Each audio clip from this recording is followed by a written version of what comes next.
Le précieux nom du Seigneur Jésus-Christ. Vous pouvez vous asseoir un peu. Que Dieu vous bénisse, qu'il bénisse chacun de vous. En tout cas, je suis dans la joie de revenir encore ici pour apporter la parole de Dieu. À cette occasion, je remercie le Seigneur Jésus-Christ pour cette occasion qu'il m'a accordée. Parce que je crois déjà qu'il va me bénir. Je suis de ceux qui croient que Dieu paye toujours. Il ne reste jamais avec la dette de quelqu'un. Si vous lui avez donné quelque chose, il te bénit. Si vous lui servez de la bonne manière, il te bénit aussi. Et je crois que ce soir, il va nous bénir nous tous. Je profite aussi de l'occasion pour bénir notre pasteur. En tout cas, pasteur Baudouin, merci beaucoup, que Dieu vous bénisse. Pour la confiance que vous avez pour nous donner, pour nous inviter à cette manifestation. Que le Dieu d'Abraham vous bénisse, qu'il bénisse aussi toute l'église. C'est comme ça qu'on reçoit les bénédictions. Que Dieu vous bénisse. Ok, que Dieu bénisse aussi le pasteur, bienvenue.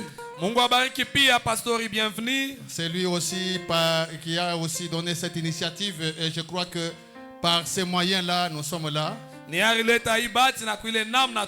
Pasteur, que Dieu vraiment bénisse. Ok, en tout cas, qu'il bénisse aussi chacun de vous. Je ne sais pas d'abord... au milieu de nous, s'il y a des gens qui n'ont jamais écouté le message du temps de la fin. S'il y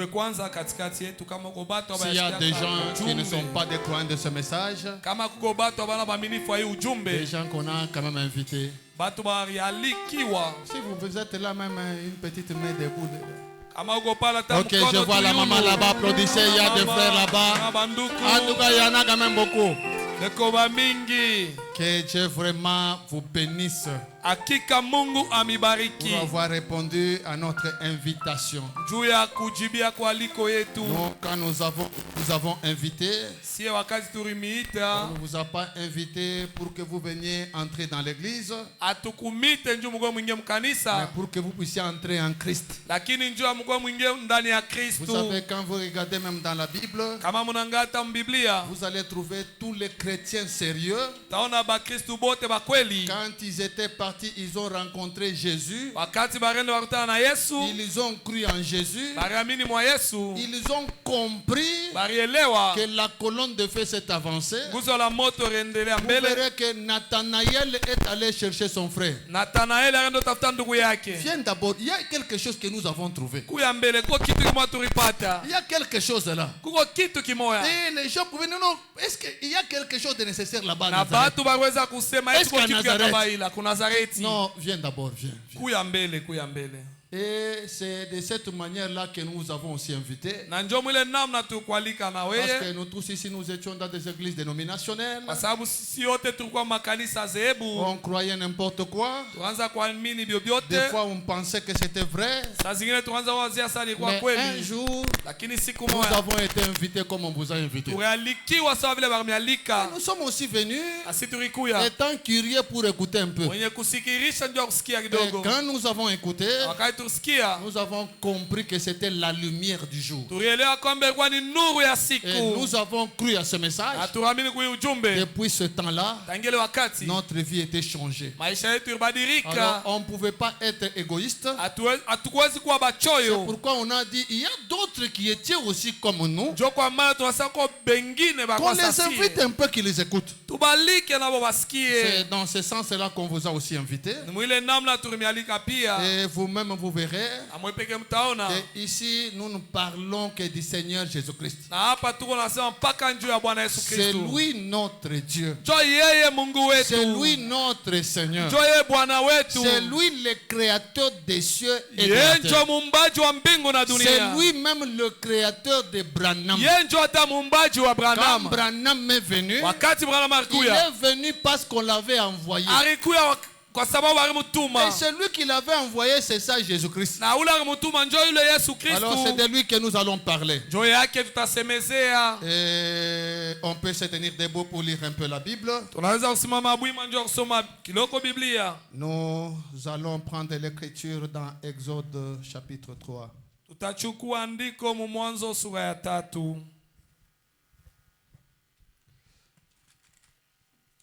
Exode chapitre 3. Nous pouvons commencer par le premier verset.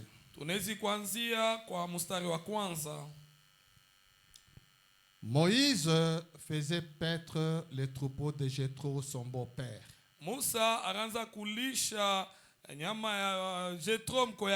Sacrificateur de Madian. Et il mena les troupeaux derrière le désert. Et vint à la montagne de Dieu à Horeb. L'ange de l'Éternel lui apparut dans une flamme de feu au milieu d'un buisson. Moïse regarda et voici les buissons étaient tout en feu. Et les buissons ne se consumaient point. Moïse dit, je vais me détourner pour voir quelle est cette grande vision. Et pourquoi les buissons ne se consument point? L'Éternel vit qu'il s'est détourné pour voir. Et Dieu l'appela du milieu des buissons et dit, Moïse, Moïse. Et il répondit, me voici. Dieu dit, n'approche pas d'ici.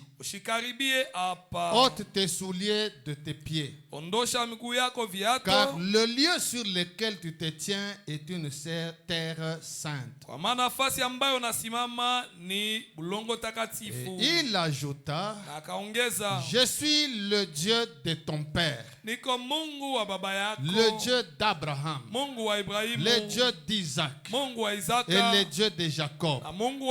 Moïse se cacha le visage car il craignait de regarder Dieu. Je répète encore, Moïse se cachait le visage car il craignait de regarder Dieu. L'Éternel dit, j'ai vu la souffrance de mon peuple qui est en Égypte. Et j'ai entendu les cris que lui font pousser ses oppresseurs. Car je connais ses douleurs. Je suis descendu pour les délivrer de la main des Égyptiens et pour les faire monter de ce pays dans un bon et vaste pays, dans un pays où coule le lait et le miel, dans les lieux qu'habitent les Cananéens, les Héviens, les Amoréens, les Phérésiens, les Héviens et les Jébusiens. Voici, les cris d'Israël sont venus jusqu'à moi. Et j'ai vu l'oppression que leur font souffrir les Égyptiens. Maintenant va, je t'enverrai auprès de Pharaon et Tu feras sortir d'Égypte mon peuple, les enfants d'Israël. Que Dieu bénisse sa parole, pouvez vous asseoir. Merveilleux Père, nous sommes venus pour te servir, Père éternel. Nous sommes incapables de placer ta parole dans l'âme de tes enfants. Or, pour que ta parole ait l'impact, il faut qu'elle touche l'âme. C'est pourquoi nous t'appelons sur la scène. Viens toi-même, Père Tout-Puissant, prendre le contrôle de chaque chose. Viens nous bénir. Viens nous parler. Viens nous attirer plus près de toi. Nous demandons ce peu de mots dans le nom du Seigneur et Sauveur Jésus-Christ. Amen. Amen. Que le Seigneur vous bénisse. Bon, nous pouvons aussi lire une autre écriture dans Malachie chapitre 4.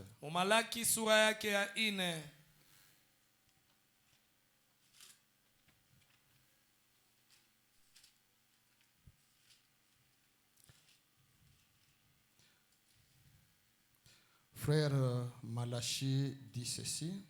Nduku Malaki anasema hivi. Dans son livre Malachie chapitre 4. Mkitabu kyake kya Malaki sura ya 4. À partir du verset 4. Kuanzia mstari wake wa 4.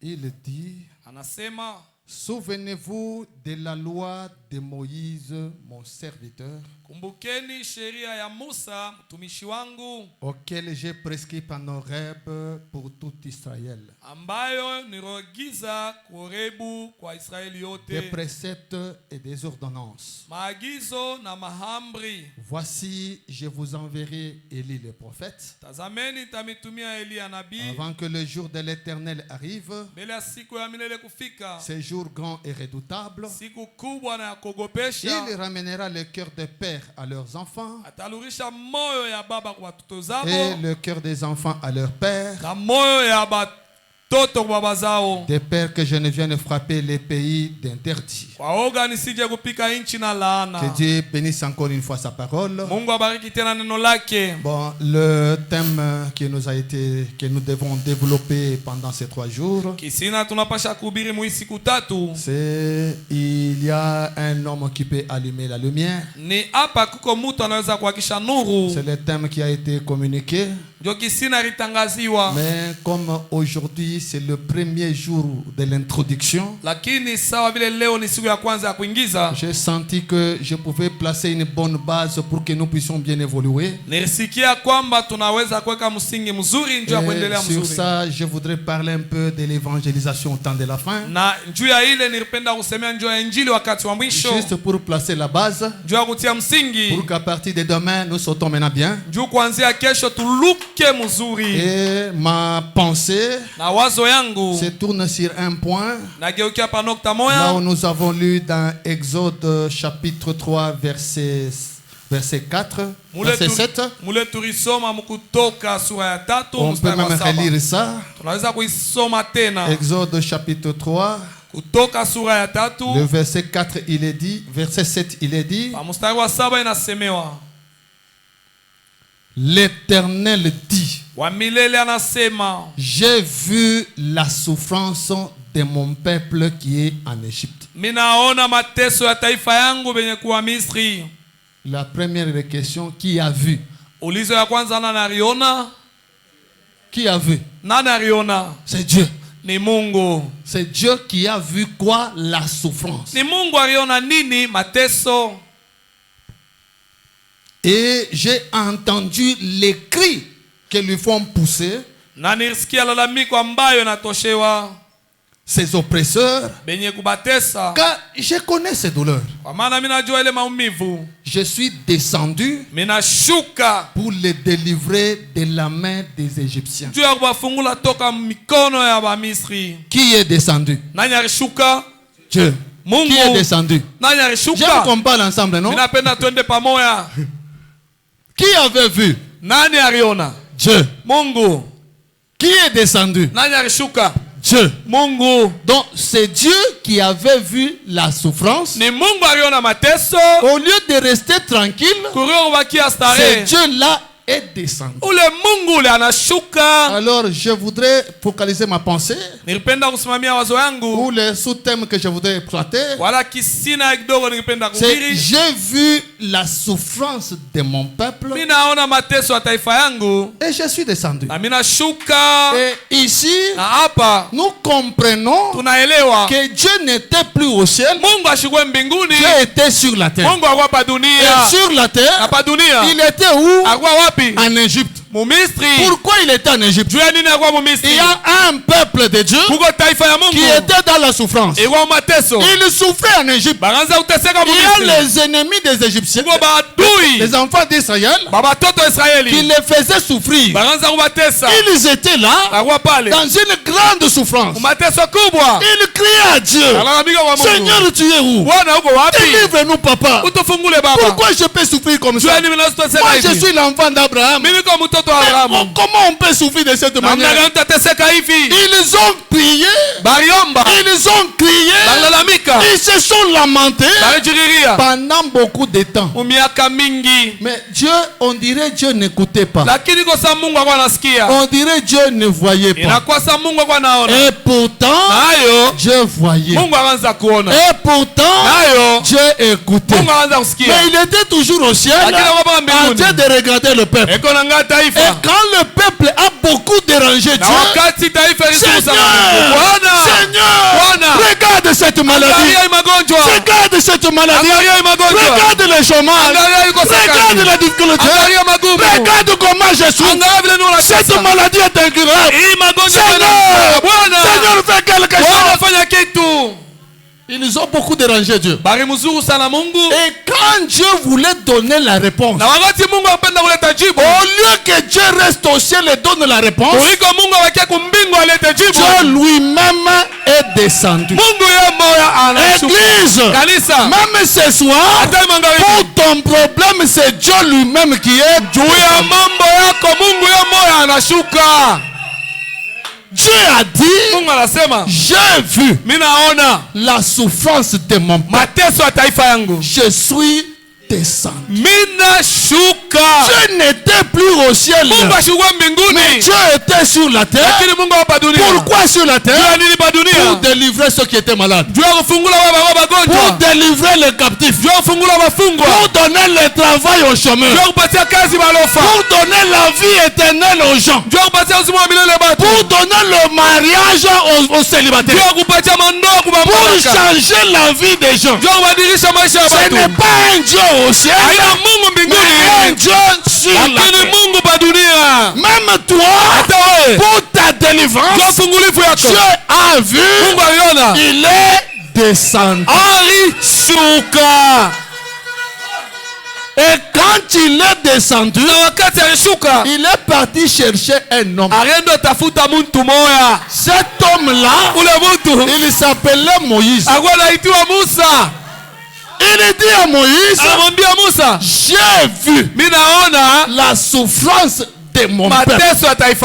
Et moi-même, Dieu, je suis descendu. Maintenant, toi, Moïse, va en Égypte. Les peuples là en Égypte, ils attendaient la délivrance de la part de Dieu. Ils s'imaginaient, ils verront quelqu'un va te battre. C'est moi Dieu. Je suis venu vous délivrer. Pendant qu'ils attendaient, ils ont vu un homme venir. Un homme venir. Quand il parlait, il ne parlait pas bien. Si c'était là, on parlait l'anglais, son anglais n'était pas bon.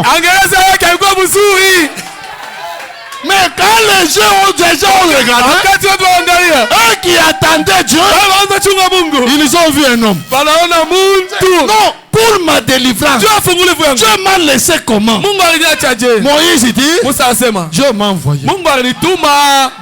Corée regarde. Ah, toi tu es un homme. Comment on va te suivre? Lisez la Bible.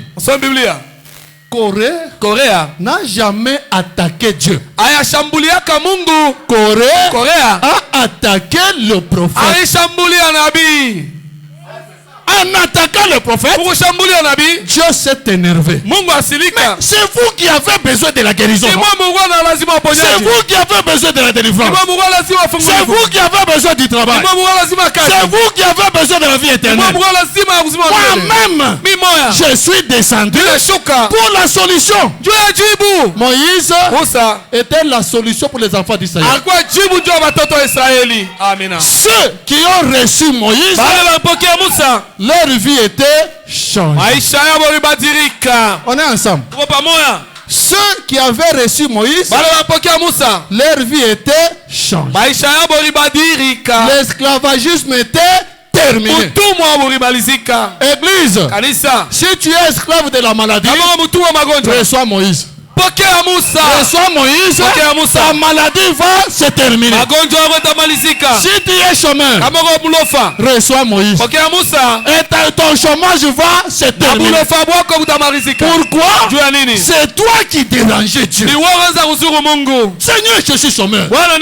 Seigneur, ça ne marche pas. Et Dieu lui-même, il a entendu. Il est descendu. Mais quand toi tu regardes, tu attendais Dieu. Tu vois un homme. Tu vois un homme. Un homme venir. Et quand cet homme arrive, il commence à parler. Les autres personnes ont tendance à répéter ce que Moïse avait dit. De répéter. Regardez Corée. Regardez Josué. Et tous les prophètes, ils répétaient qui? Moïse. Dans toutes leurs prédications, il disait quoi? Moïse a dit. Moïse a dit. Moïse a dit. Donc, ces temps-là, si on devait prêcher, on ne pouvait que dire Moïse a dit. Est-ce qu'ils adoraient Moïse? Ils n'ont jamais adoré Moïse. Est-ce que Moïse était leur Dieu? Moïse n'était pas leur Dieu. Mais Moïse représentait le Dieu qu'ils adoraient. Toutes les prédications, on nous disait que Moïse a dit. Écoutez, même dans Actes des apôtres, pour que vous puissiez savoir la prédication ce temps-là, on prêchait comment? Si tu ne sais pas comment on prêchait, tu risques de rejeter quelque chose qui est normal. Oh là là.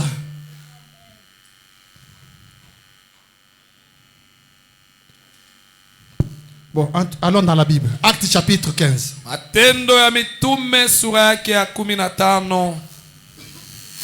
Acte chapitre 15. Verset 21. Nous devons voir ce qui s'est passé. Quand ils ont vu Moïse, quand ils ont crié, cherchant leur délivrance, et quand ce Dieu-là est descendu, écoutez maintenant ce qu'eux faisaient. Acte chapitre 15, le verset 21. Je pense que tout le monde croit la Bible. Cette Bible, ce sont des paroles des prophètes et la vie des prophètes. C'est ça la Bible. Donc si tu es croyant de la Bible, tu crois à ce qu'un prophète avait dit. Ou tu es en train de croire à ce qu'un prophète avait vécu. C'est ça la Bible. Qu'on ne vous trompe pas. La Bible, ce n'est pas ce livre ici. Ce livre retrace tout ce que les autres avaient parlé. Mais maintenant, comment on prêchait? Acte Actes des apôtres. C'est frère Luc qui a écrit ici. Frère Luc a écrit aussi les Actes des apôtres. Dans son livre au chapitre 15, verset 21, frère Luc dit ceci. Car depuis bien de générations, Moïse a dans chaque ville des gens qui le prêchent. On est ensemble. Les gens qui prêchent qui? Les gens qui prêchent qui? Je pensais que vous allez dire on prêchait Dieu. Nous sommes dans la Bible. Pourquoi on prêchait Moïse? Parce que Dieu est descendu. Moïse représentait Dieu. Croire Moïse, c'est croire Dieu. Refuser Moïse, c'est refuser Dieu. C'est pourquoi la Bible dit, car depuis bien des générations, Moïse a dans chaque ville des gens qui le prêchent, puisque on les lit tous les jours de sabbat dans les synagogues. Les synagogues, c'est ce que nous appelons aujourd'hui des églises. À l'époque là, il y a des générations et des générations. On prêchait Moïse. Pourquoi? Parce que quand les gens entraient dans l'église, on disait, frère Moïse a dit. Je pense qu'on est ensemble. Frère Moïse a dit. C'est pourquoi si on te dit frère Jean a dit, ne fais pas de problème. Si on te dit frère Marc a dit, ne fais pas de problème. Si on te dit frère Luc a dit, ne fais pas de problème. Frère Esaïe a dit, ne fais pas de problème. Même si on te dit frère Branham a dit, ne fais pas de problème. Nous marchons ensemble. Nous marchons ensemble. Est-ce que nous marchons ensemble? Maman, nous marchons ensemble. Donc, ceux qui disaient frère Moïse avait dit, ils n'adoraient pas Moïse, mais ils croyaient Moïse parce que Moïse représentait Dieu sur la terre. Dieu lui-même a dit, j'ai vu la souffrance. Même pour toi, il doit y avoir un Moïse quelque part. Si tu criais à Dieu, mon Dieu, les choses ne marchent pas. Que dois-je faire? Cette maladie, qu'est-ce qu'elle fait?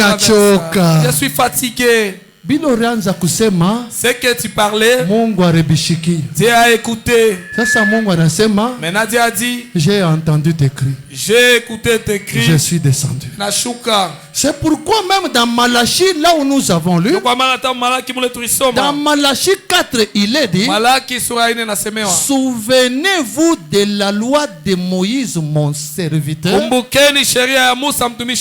mais vous, je vous enverrai Élie. Donc nous, on ne nous envoie pas Moïse, mais on nous envoie Élie. Mais avant de recevoir Élie, pensez à Moïse. Ça. Et quand vous pensez à Moïse, vous comprenez que Dieu était dans une chair humaine. Amen, amen, amen. On est ensemble. Quand vous pensez à Moïse, vous comprenez que Dieu n'était pas au ciel, mais il était dans la chair humaine. Tu rejettes Moïse. Tu as rejeté Dieu. Tu reçois Moïse. Tu as reçu Dieu. C'est pourquoi même quand Jésus est venu, il a dit, je vous envoie. Je vous envoie. Lisons d'abord ça. Qu'est-ce que Jésus lui a dit? Jésus a dit, je vous envoie. Nous sommes dans la prédication. Nous sommes dans le livre de Frère Matthieu. Frère Matthieu est tenté de nous dire ce que Jésus avait dit. Frère Matthieu dans son livre Évangile de Matthieu chapitre 10 à partir du verset 40. Frère Matthieu dit ceci que Jésus avait dit: c'est lui qui vous reçoit me reçoit. Aujourd'hui, vous ne recevez pas Jésus. C'est moi que vous avez reçu. Vous me recevez moi. Vous avez reçu Jésus. Et dans cet âge, vous recevez Branham. Vous avez reçu Jésus. Ce sont les paroles de Jésus. Ce n'est pas mes paroles. Oh non, non, pasteur, pasteur, comment il commence à dire des choses? C'est le Jésus que tu pries. C'est lui qui vient de dire. Je vous envoie. Tout celui qui va vous recevoir. Il m'a reçu moi. Celui qui vous reçoit me reçoit. Et celui qui me reçoit reçoit celui qui m'a envoyé. Est-ce que vous m'avez reçu? Est-ce que vous m'avez reçu? Que Dieu vous bénisse. Vous avez reçu Jésus. Et comme vous avez reçu Jésus, vous avez reçu Dieu. Et ce soir, l'Éternel a vu ta souffrance. Il est descendu. Ne cherchez pas Dieu au ciel. Cherchez Dieu sur la terre. C'est pourquoi frère Branham dit: le ciel est vide, que le ciel est sur la terre. Si le ciel est sur la terre, où est l'ange Gabriel? L'ange Gabriel est sur la terre. Si le ciel est sur la terre, où est l'ange Michael? Sur la terre. Où est Jésus? Sur la terre. Amen. J'ai vu la souffrance de mon père et je suis descendu. Amen. Ne cherchez pas Dieu avec des barbes. J'ai vu la souffrance de mon père et je suis descendu. Et c'est lui qui vous reçoit me reçoit. Et c'est lui qui me reçoit a reçu celui qui m'a envoyé. Si tu ne me reçois pas, tu n'as pas reçu Dieu. Tu n'as pas reçu aussi Jésus. Et dans cet âge, tous ceux qui n'ont pas reçu l'envoyé, ils n'ont pas reçu Jésus. J'ai vu la souffrance de mon père et je suis descendu. On est ensemble. On est ensemble. Qu'on ne vous trompe pas. Si tu veux réussir dans la vie, le chemin de la réussite s'appelle un prophète. Amen. Des fois dans ta vie, tu as tenté des affaires, ça n'a pas tenu. Tu as tenté ceci, ça n'a pas marché. Est-ce que tu as tenté de recevoir un prophète? Reçois un prophète. C'est ce que dit la Bible. Pour la Bible, tu as besoin de la réussite. Cherche un prophète. Lisons la Bible. Oh oui, pasteur, oh, ce pasteur commence à dire des choses. Nous parlons de la Bible. Je suis dans la Bible. Hein? Je n'ai même pas encore lu frère Branham. Je ne lis que frère. C'est les frères qui sont dans la Bible. La Bible dit ceci. Dans 2 Chroniques, chapitre 20. Et verset 20. Je crois que nous tous nous croyons ce que dit la Bible. Ne croyez pas ce que moi je dis ou ce que votre pasteur a dit. Mais ce que la Bible dit, il faut croire ça. La Bible dit ceci. Le lendemain, ils se mirent en marche de grand matin pour le désert de Tekoa. À leur départ, Josaphat se présenta et dit: écoutez-moi, Juda et habitants de Jérusalem. Écoutez-moi, man caché et habitants de Lubumbashi. On est ensemble, hein? Écoutez-moi, Juda et habitants de Jérusalem. Confiez-vous à l'Éternel votre Dieu, et vous serez affermis. Confiez-vous en ces prophètes, et vous réussirez. La réussite, il faut se confier en qui? Au prophète. Maintenant, toi, tu es un prophète.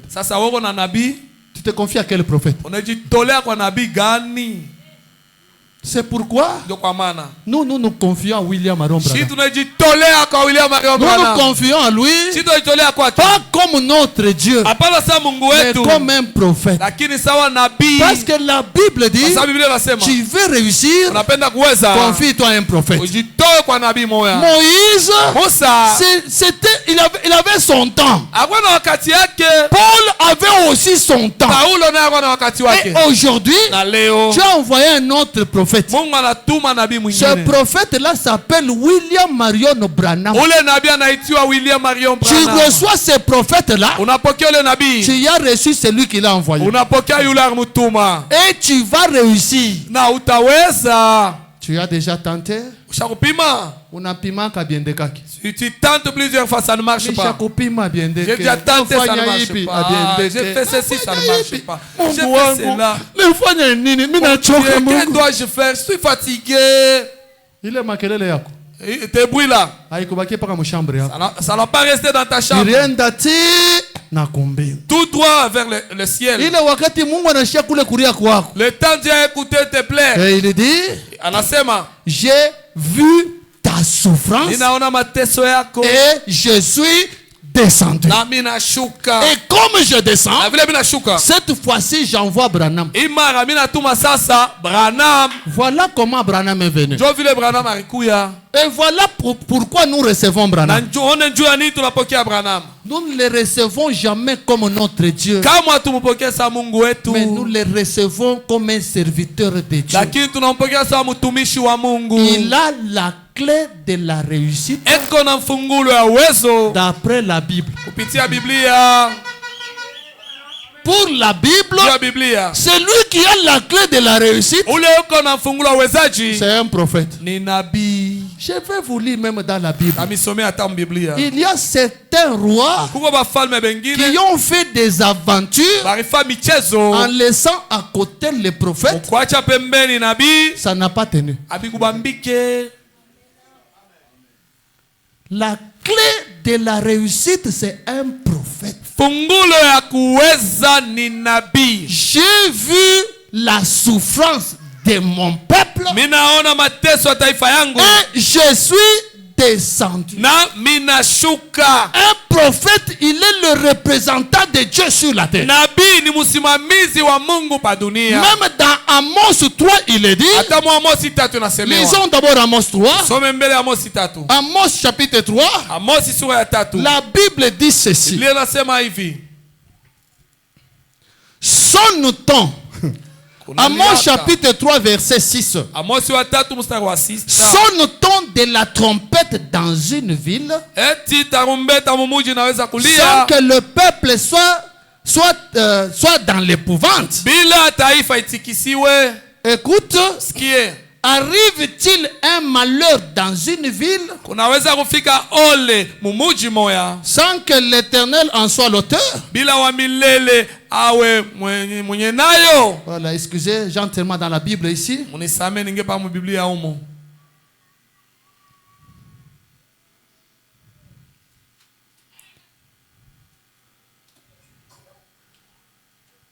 La clé de la réussite s'appelle les prophètes.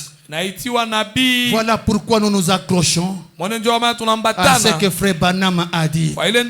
C'est parce que nous croyons qu'il est le prophète. Et c'est parce que nous croyons que la clé de la réussite, c'est un prophète. Ok, Amos chapitre 3. On avait lu à partir du verset 6. Sonne ton de la trompette dans une ville sans que le peuple soit dans l'épouvante. Arrive-t-il un malheur dans une ville sans que l'Éternel en soit l'auteur? Verset 7. Car le Seigneur l'Éternel ne fait rien sans avoir révélé son secret à ses serviteurs les prophètes. Tous les secrets de Dieu, c'est le prophète qui les a. Même le secret de ta réussite, Dieu donne ça au prophète. Le secret de ta prospérité, Dieu donne ça au prophète. Le secret de la joie, Dieu donne ça au prophète. C'est pourquoi tu manques des fois la joie, tu manques la réussite, parce que tu n'as pas la clé. La volonté parfaite de Dieu, c'est de passer par les prophètes. Quand Dieu voit la souffrance, Dieu descend et il utilise un prophète. La Bible vient de nous le dire. Le Seigneur l'Éternel ne fait rien. Même pour te bénir, il ne fait rien. Même pour t'élever, il ne fait rien. Même pour ton bonheur, il ne fait rien sans avoir révélé son secret à ses serviteurs, les prophètes. Donc ce sont des prophètes qui ont les secrets de Dieu. Sans les prophètes, vous n'avez pas les secrets de Dieu. Je vous ai dit ici qu'il y a des rois qui avaient commis une grosse erreur. Ils savaient qu'il y avait un prophète. Au lieu de consulter le prophète, ils ont dit non, nous sommes sages, nous sommes forts, nous avons de bonnes armes, nous avons vraiment beaucoup de soldats. Allons à la guerre. Ils sont allés à la guerre. C'était un échec. Des fois ton échec, ma soeur. Des fois ton échec, ma soeur. C'est parce que tu as mis à côté des prophètes. Tu as pensé que la réussite et tout c'est la Bible. Non, non. Écoutez ce que ce prophète avait fait. Nous sommes dans 2 Rois. Il y a un frère qui avait écrit le livre des 2 Rois. Et ce frère-là a dit ceci. Dans le chapitre 3 à partir du verset 5.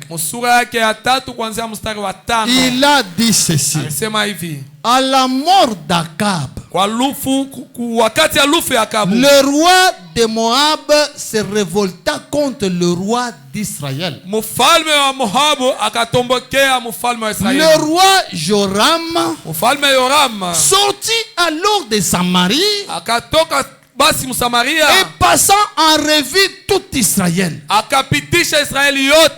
il s'est mis en marche et fit dire à Josaphat, roi de Juda, le roi de Moab s'est révolté contre moi. Veux-tu venir avec moi attaquer Moab? Josaphat répondit, j'irai sans consulter le prophète. On lui parle seulement de la guerre. Allons-y seulement. On a de bonnes armes. Allons-y. Josaphat répondit, j'irai. Moi comme toi. Mon peuple comme ton peuple. Mes chevaux comme tes chevaux. Et il dit, par quel chemin monterons-nous? Joram dit, par le chemin du désert de Don. Écoutez, le roi d'Israël, le roi de Juda et le roi de Don. Combien de rois? 3 rois. Partir.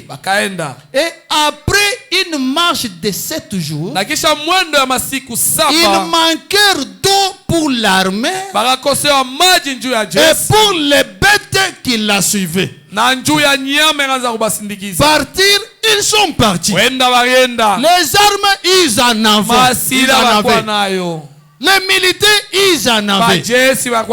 Mais après juste 7 jours, pas d'eau, rien. Alors, le roi d'Israël dit, et là, l'Éternel appelait ces 3 rois pour les livrer entre les mains de Moab. Les difficultés arrivent, on commence à condamner Dieu. Et pourtant, le plan de Dieu, c'est que les gens se confient aux prophètes. Et ne se sont pas confiés aux prophètes. Et ils ont rencontré les échecs. Tous ceux qui ne se confient pas aux prophètes, ils rencontrent des obstacles. Alors le roi d'Israël dit, et là, l'Éternel appelait ces 3 rois pour les livrer entre les mains de Moab. Mais Josaphat dit, n'y a-t-il pas ici aucun prophète de l'Éternel par qui nous puissions consulter l'Éternel? Quand il a vu que ça ne marchait pas, il a commencé à chercher le prophète. Si toi aussi ça ne marche pas, ne cherche pas des églises, ne cherche pas des pasteurs, cherche le prophète. Amen. Et aussi, ils ont tenté, ça n'a pas marché. Ils ont commencé à chercher le prophète. N'y a-t-il pas aucun prophète de l'Éternel par qui nous puissions consulter l'Éternel? L'un des serviteurs du roi d'Israël répondit, il y a ici Élisée, fils de Shaphat, qui versait l'eau sur les mains d'Élie. Il y a ici un serviteur du prophète. Élie était déjà parti. Le prophète est déjà parti. Parce que ce soir, tu peux aussi dire, mais Branham lui-même est déjà parti. Ah non, Branham est parti. Mais il y a des gens qui avaient l'enseignement de Branham. Amen. Si tu viens vers eux, le Dieu de Branham va se manifester.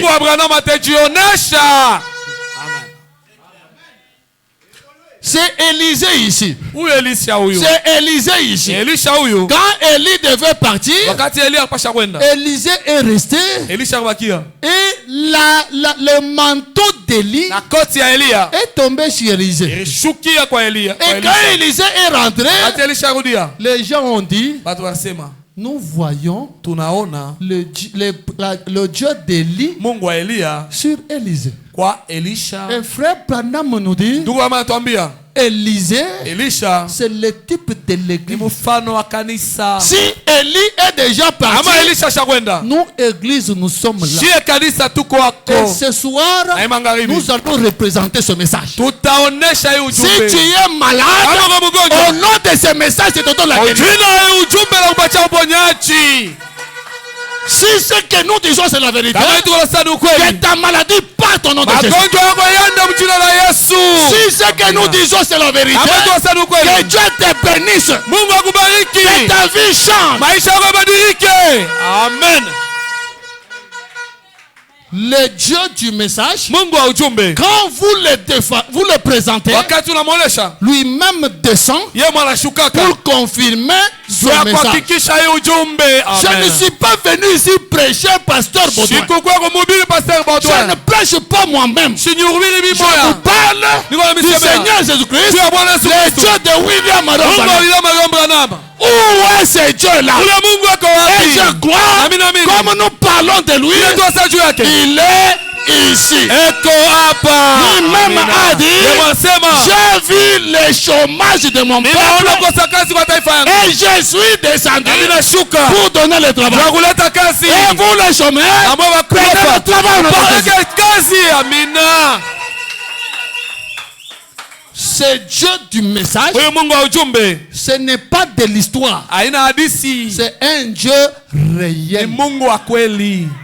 Si ce soir, tu es déterminé à le voir, tu sortiras ici après t'avoir vu. Si tu es venu malade, croyant, aujourd'hui, tu seras guéri. Je te donne la guérison. Amen. Amen. Nous ne vous parlons pas des histoires. Nous vous parlons de la réalité. Le véritable Dieu. Celui qui a créé les cieux et la terre. Son nom c'est le Seigneur Jésus-Christ. Lui-même avait dit, je ne vous laisserai pas orphelins. Je serai avec vous et je serai en vous. Et il est en nous où? Au ciel, sur la terre. J'ai vu la souffrance de mon peuple et je suis descendu. Amen. Nous ne prêchons pas un Dieu qui est trop loin là-bas, mais nous prêchons un Dieu qui est en nous. Même frère Branham dit, nous n'adorons pas un Dieu qui est dans la crèche, mais nous adorons un Dieu qui est en nous. Il n'est pas au ciel, il est ce soir ici. Il est là. Si tu as besoin du travail, il va te donner le travail. Si tu as besoin de la délivrance, il va te donner la délivrance. Peu importe ton besoin, il va te le donner. Et surtout pour vous qui êtes venus pour la première fois, vous, il faut que le Dieu de Branham vous prouve. Qu'il vous prouve que ce que nous disons c'est la vérité. Si tu es malade, il te donne la guérison.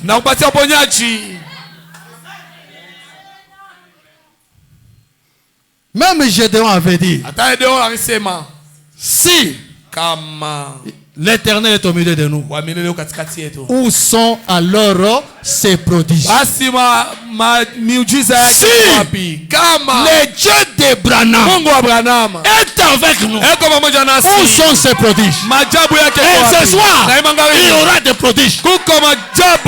Parce que nous sommes en train de l'élever. Et comme nous l'élevons, il va se glorifier ce soir.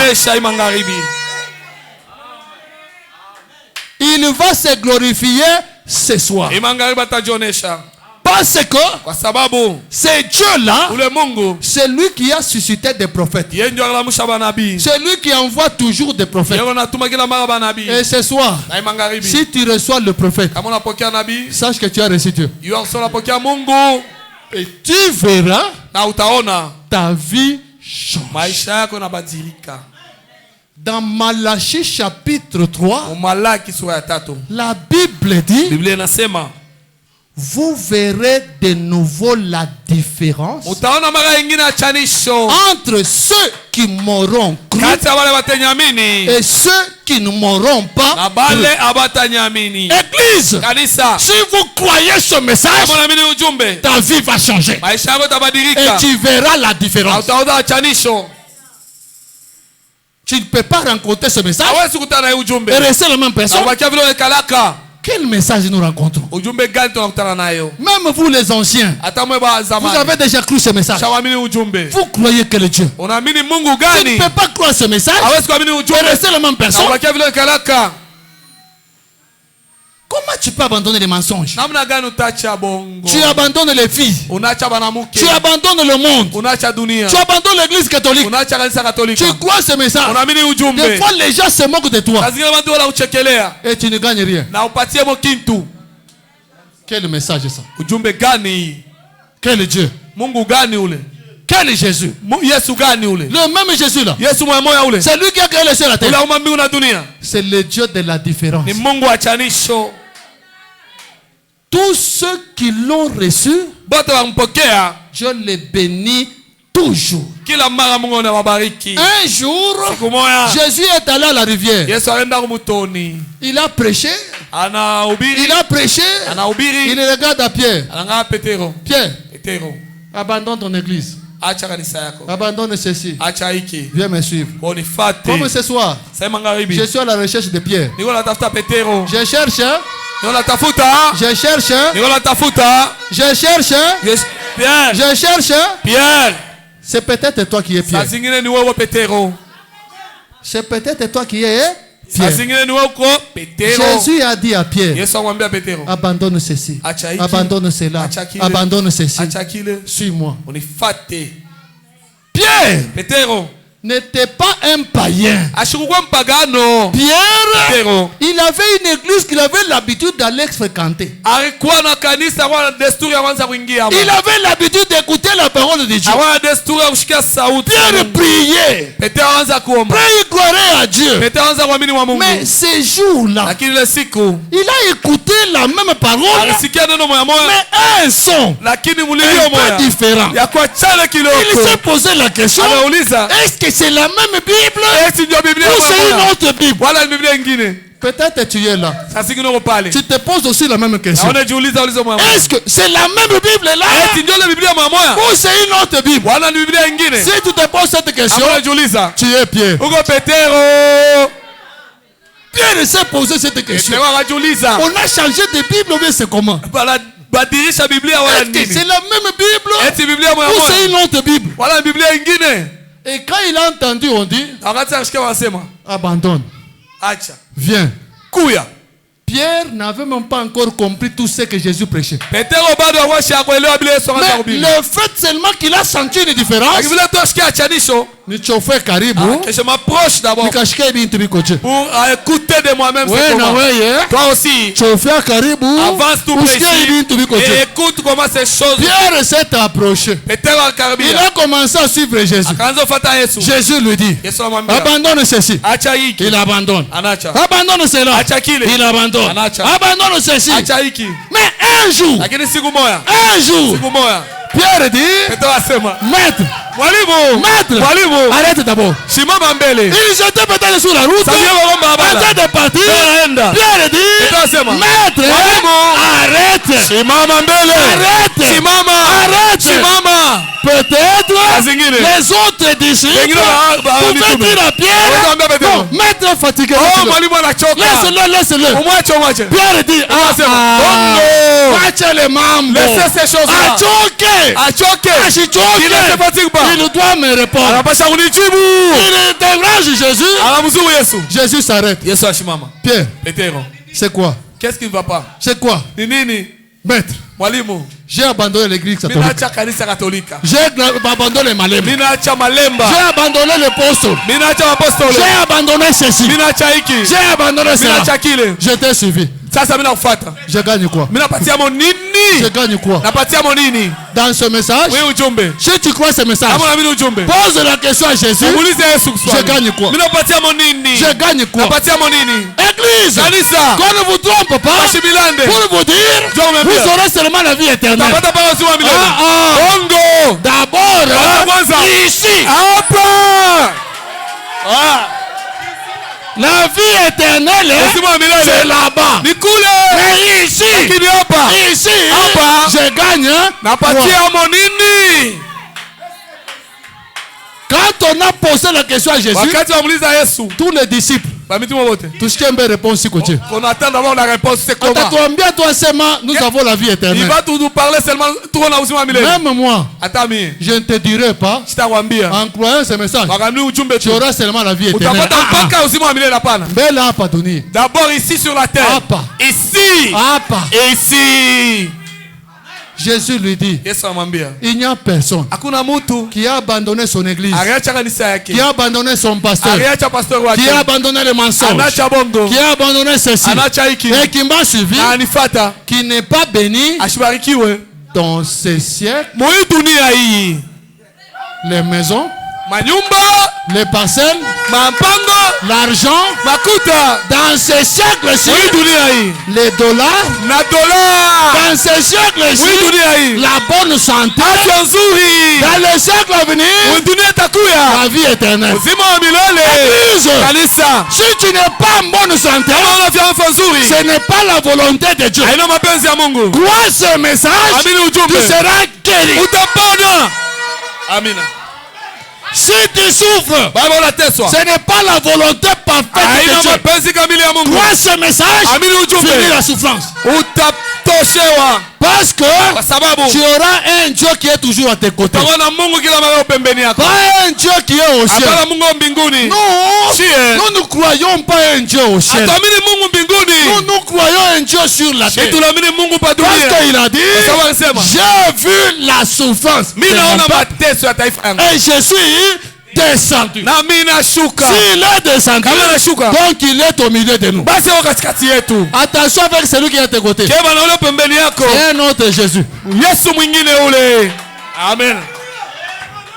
Du vivant de Jésus, il a dit, si le grain de blé qui est tombé en terre ne meurt,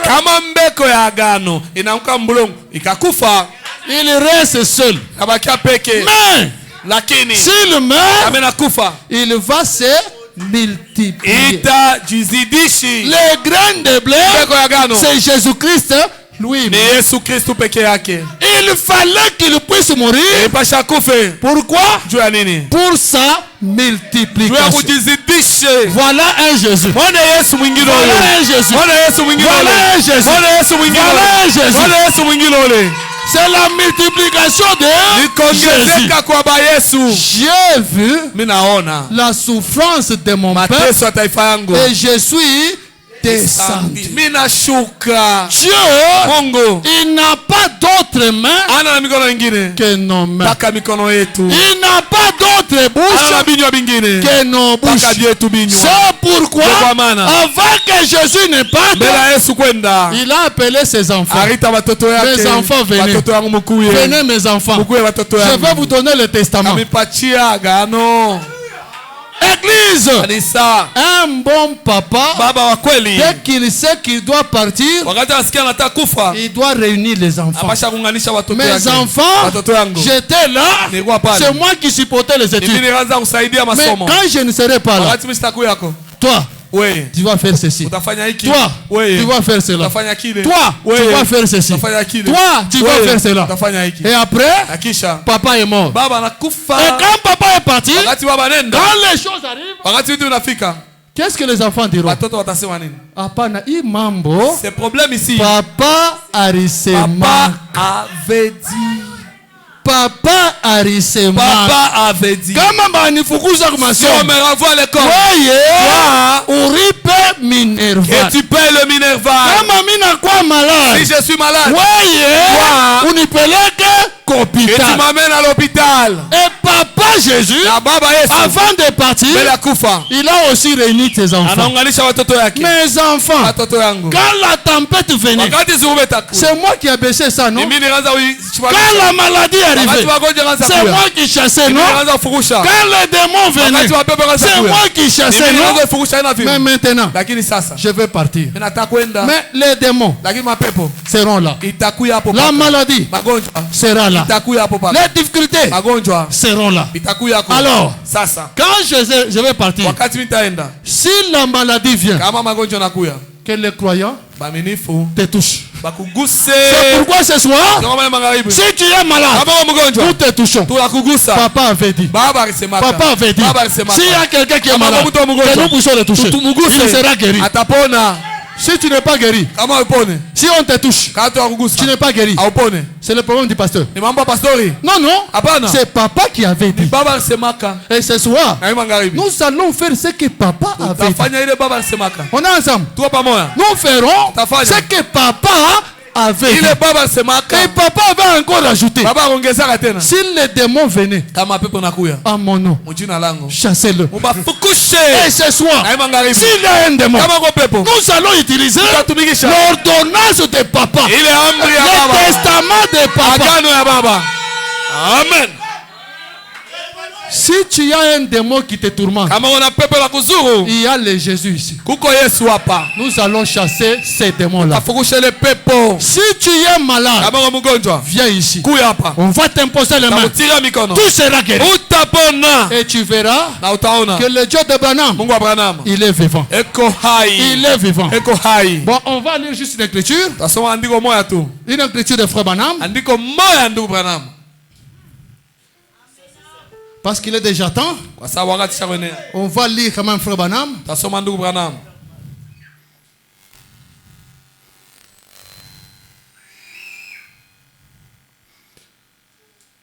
Frère Branham dit ceci.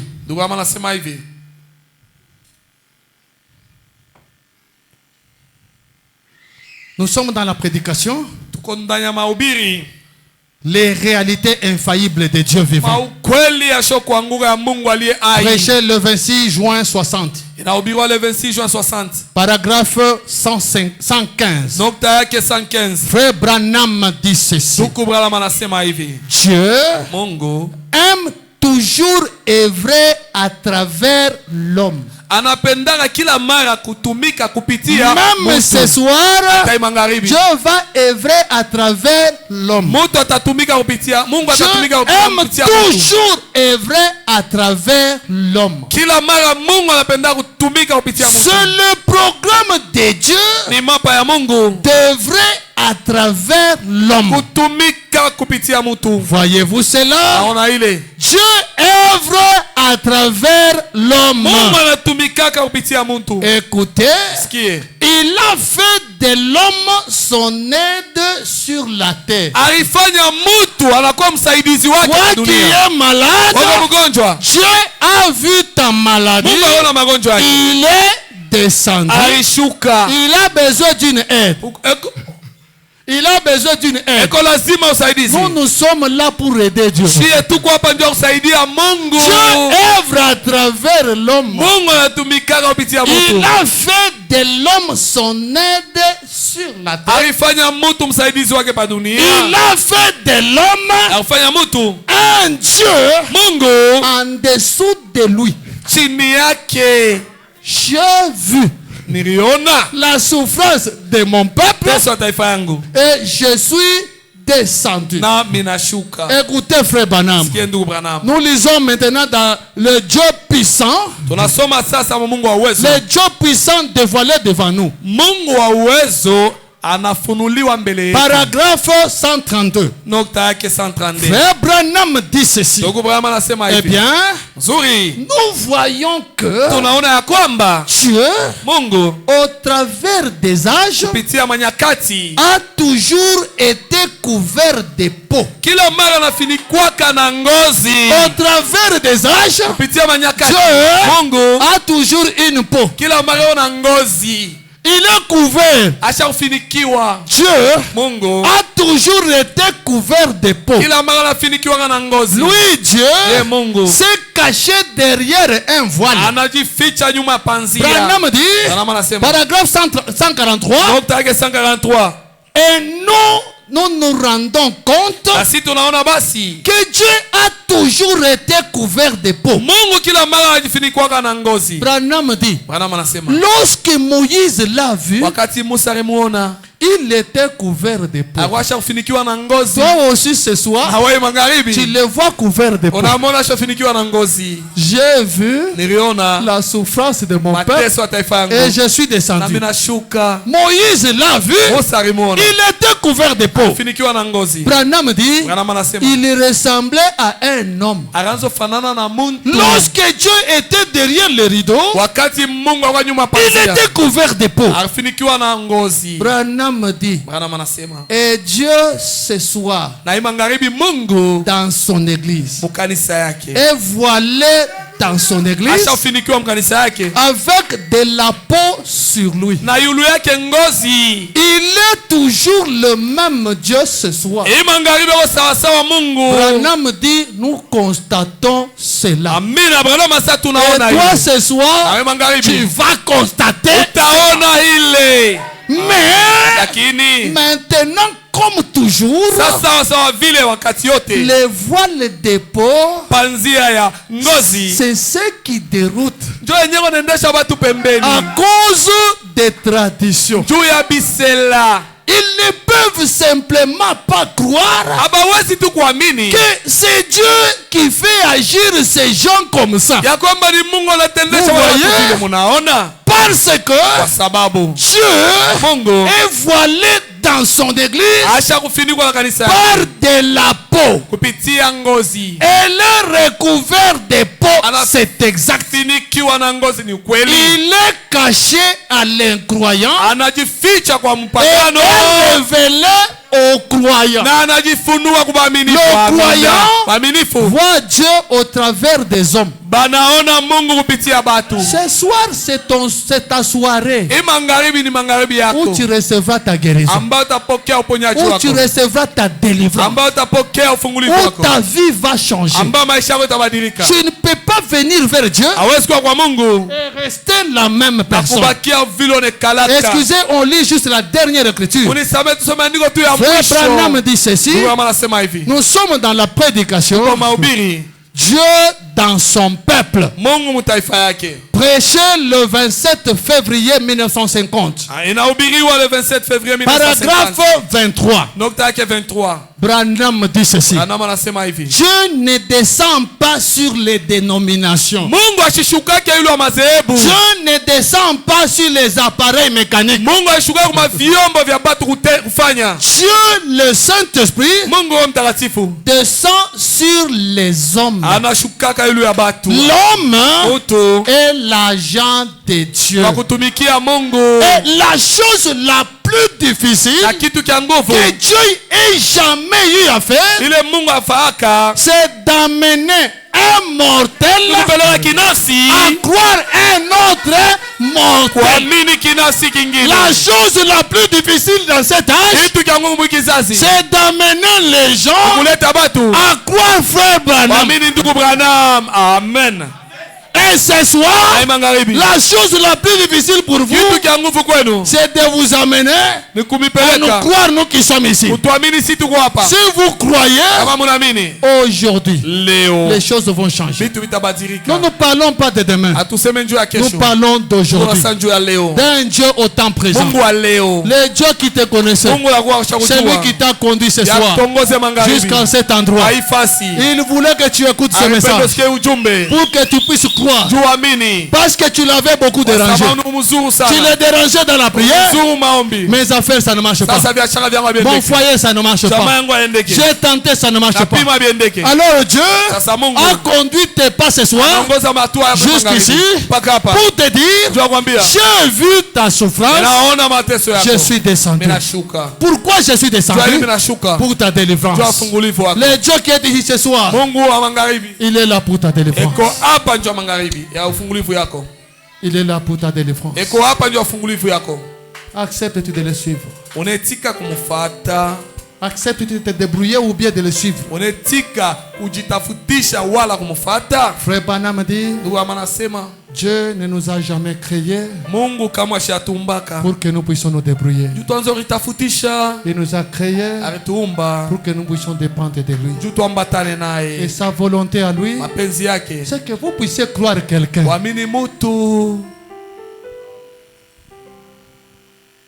Fermez un peu vos yeux. Nous voulons poser la question. Est-ce que parmi vous, y a-t-il quelqu'un qui prend la décision ce soir d'abandonner le monde, d'abandonner les choses du monde et de suivre ce Jésus-Christ que nous avons prêché? Est-ce que tu es là? Si tu es là, tu peux juste lever la main. Lève la main pour que nous puissions t'amener aux eaux de baptême. Que ta vie puisse changer. Celui qui peut changer ta vie, ce n'est pas un homme. C'est le Seigneur Jésus-Christ. Et ce Seigneur Jésus-Christ là, il a envoyé ses serviteurs ce temps de la fin. Il a même envoyé un homme du nom de William Branham. Ce n'est pas Branham qui est notre Dieu. C'est Jésus-Christ qui est notre Dieu. Ce n'est pas Branham qui va te délivrer. C'est Jésus qui va te délivrer. Est-ce que tu es là? Si tu es là, lève seulement la main. Je suis à la recherche de Pierre. Je suis à la recherche de Pierre. Et tu, Pierre, ce soir, pour abandonner tout et suivre Jésus-Christ. N'aie pas honte du Seigneur Jésus-Christ. Dans ton cœur là, qui est tenté de te parler? Est-ce qu'on te dit endurcis le cœur? Est-ce qu'on te dit prends la décision?